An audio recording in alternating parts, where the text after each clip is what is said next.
Madame Rani Barbi, bonjour. Bonjour. Vous êtes la directrice générale du CHU de Béjaïa. Vous avez travaillé durant cette période Covid-19. Actuellement, Madame Rarbi, il y a moins de contamination. On a remarqué il y a une décrue si on regarde les chiffres donnés par les autorités sanitaires. Alors sur le terrain, Béjaïa était parmi les wilayas les plus touchés. Dites-nous, comment est la situation chez vous? Voilà, effectivement, actuellement, il y a eu une accalmie, il y a eu une baisse de nombre de malades reçus au niveau du UMC Covid, au niveau des urgences Covid. On gère mieux qu'avant, que le mois d'octobre, au mois de novembre, on était submergé.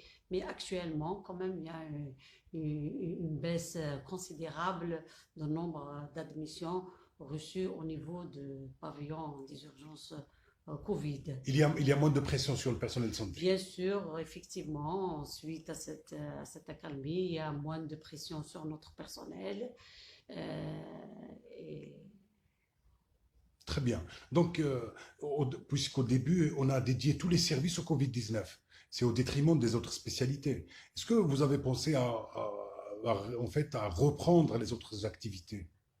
voilà, effectivement, déjà au début du mois de décembre, on a commencé déjà à, à réaffecter, c'est-à-dire à, Oui, oui, oui, oui.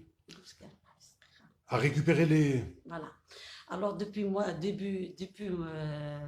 la deuxième semaine du mois de décembre, on a commencé à récupérer quelques services au niveau de l'unité Khalil Amran, l'exemple, le service d'orthopédie, service de CCI, le service de chirurgie générale. On a commencé déjà à mettre tous les malades dans le même service pour récupérer ces services-là, pour commencer à préparer la reprise progressive des activités régulières. Au niveau de l'unité France Fanon, on a déjà récupéré le service d'ORL. Alors,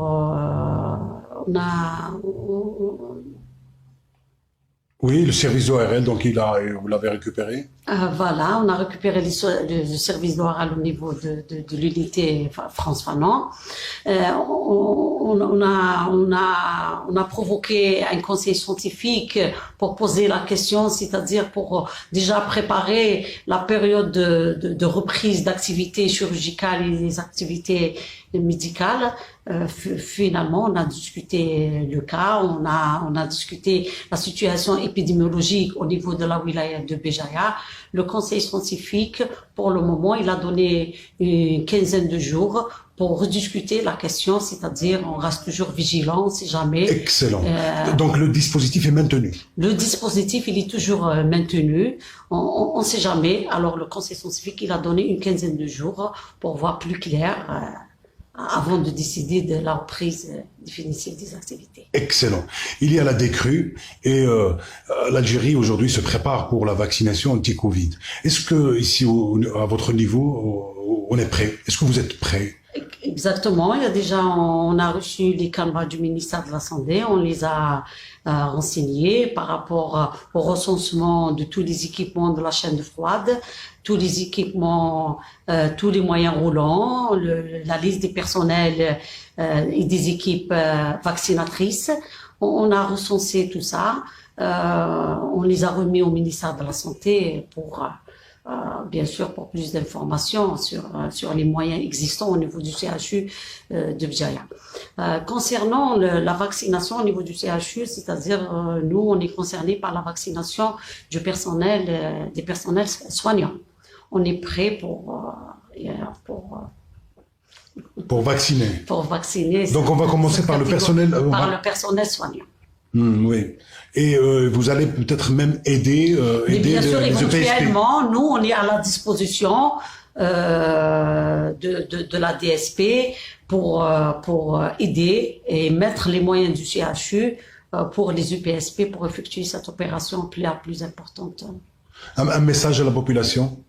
Un message pour la population bougiote, je lance un message pour dire si on est maintenant dans cette situation, c'est grâce à cette population qui a vraiment respecté les mesures barrières, qui a respecté le confinement. Et bravo à cette population. Et il faut rester encore vigilant. Et bien sûr, il faut rester toujours vigilant parce qu'on n'est pas à la fin de la pandémie. Madame Gharbi, merci beaucoup. Merci.